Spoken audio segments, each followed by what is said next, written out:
Mga ka-Nextgen, alam niyo ba kung ano ang armor of God? Ito ay ang proteksyon na binibigay sa atin ng Diyos. Pero paano nga ba natin magagamit ito? Tara, panoorin natin ang video animation nito. Let's go!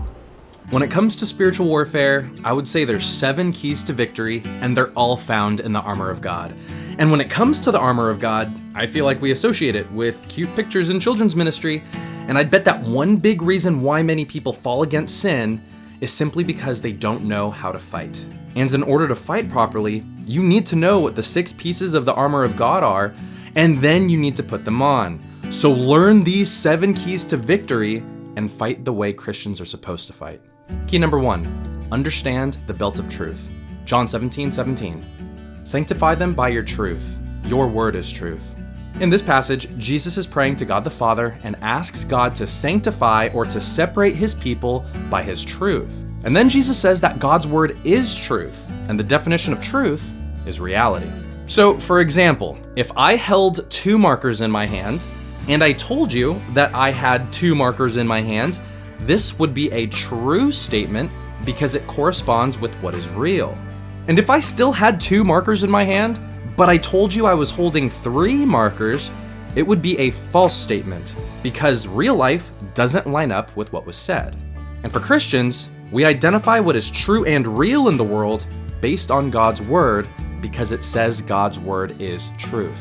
So the way that you put on the belt of truth is by reading God's word and understanding that what you read is true. So when you read about heaven and hell, know they're real places. And when you read about God's faithfulness, know that he's someone that you can rely on. And as an additional point, the reason why the belt is the first piece of the armor is because if you don't believe God's word is true, other pieces of the armor of God won't make sense because you won't believe in them. So again, the way that you put on the belt of truth is by reading God's word, knowing that it's true. Key number 2, understand the breastplate of righteousness. Romans chapter 3, verse 26. It was to show his righteousness at the present time so that he might be just and the justifier of the one who has faith in Jesus.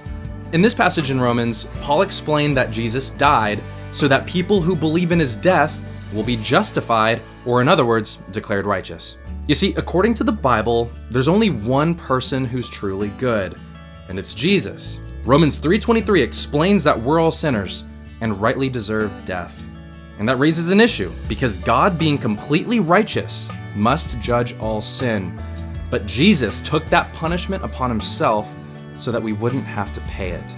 So when it comes to the breastplate of righteousness, know that the breastplate is supposed to protect our heart and vital organs. And our hearts are often attacked with the weight of our guilt and shame when we fall against sin. So the way that we put on the breastplate of righteousness is by owning the fact that we're not righteous. We will fail and will mess up.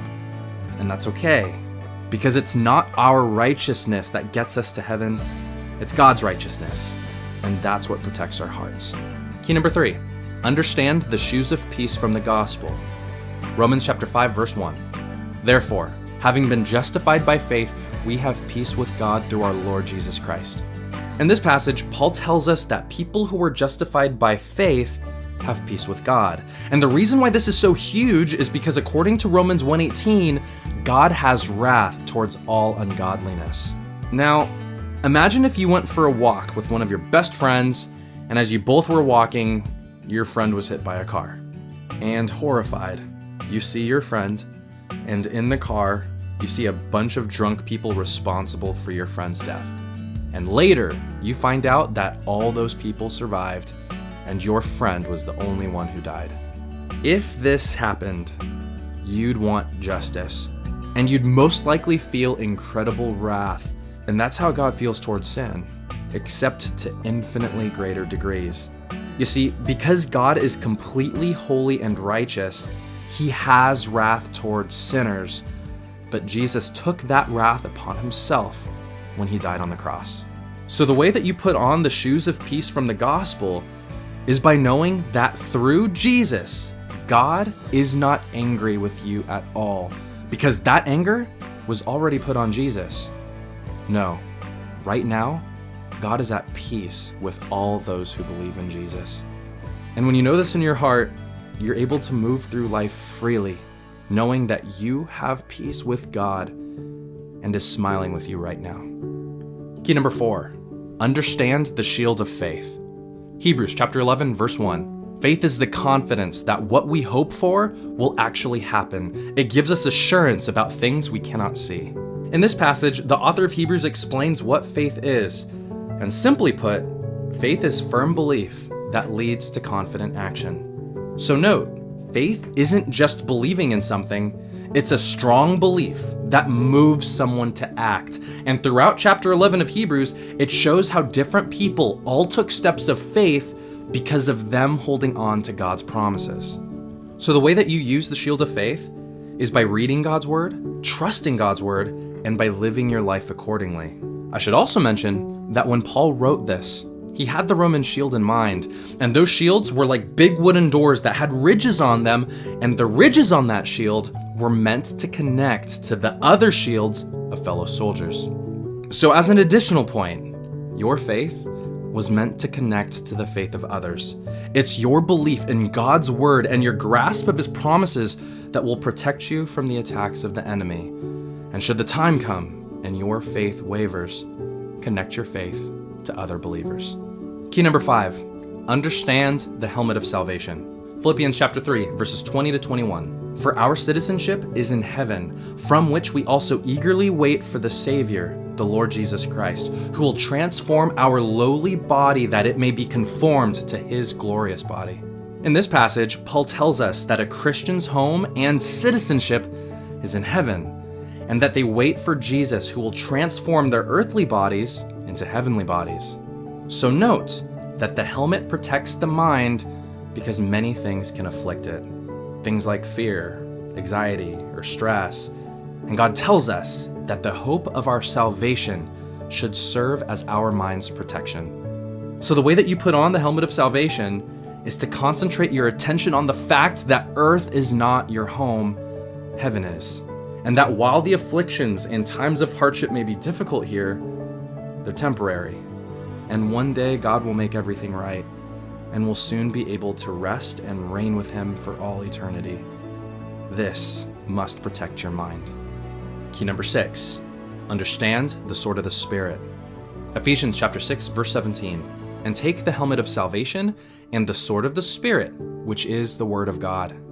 In this passage, Paul clearly says that the sword of the Spirit is the word of God, and the Greek word for word here is rhema, and it means spoken word of God or something that is spoken. So the way that you use the sword of the Spirit is to recall and speak out scripture that can help you in your given situation. If you've ever trained in martial arts, you'd learn many different kinds of moves, punches, kicks, chokes, and additionally, you'd learn the defense or counters if those moves were used on you. And I've been taught that in the same way offensive moves have counterattacks, for every temptation, there is a counter verse. So if lust, anxiety, anger, or pride are things that we struggle with, God tells us that the way that we counter those temptations is to use his word. And we can do so by staying in his word, by meditating on scripture to the point where we can remember it, and by taking the time to memorize verses so that we can speak them out during a time of temptation. And please note, this is the only offensive weapon listed in the armor of God. So if you can't recall any scripture right now, you're currently in a spiritual war without any weapon to help you. And key number 7, stay in prayer. Ephesians chapter 6, verse 18.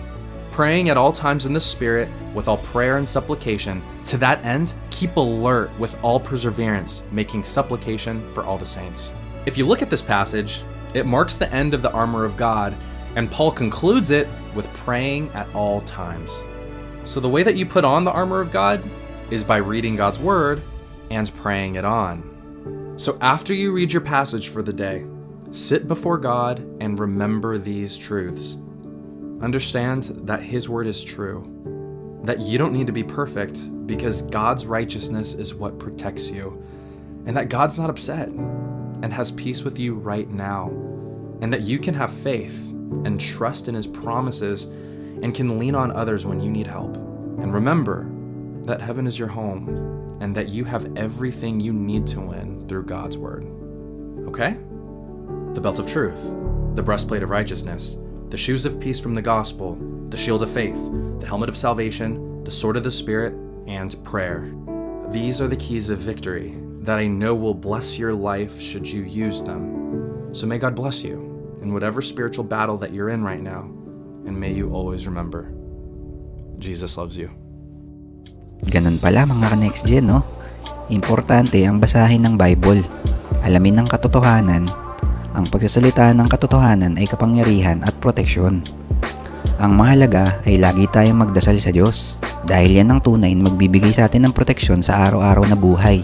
Okay pala, no? O mga ka-Nextgen, sana may natutunan kayo ha. Sa susunod na video ulit. Salamat. God bless.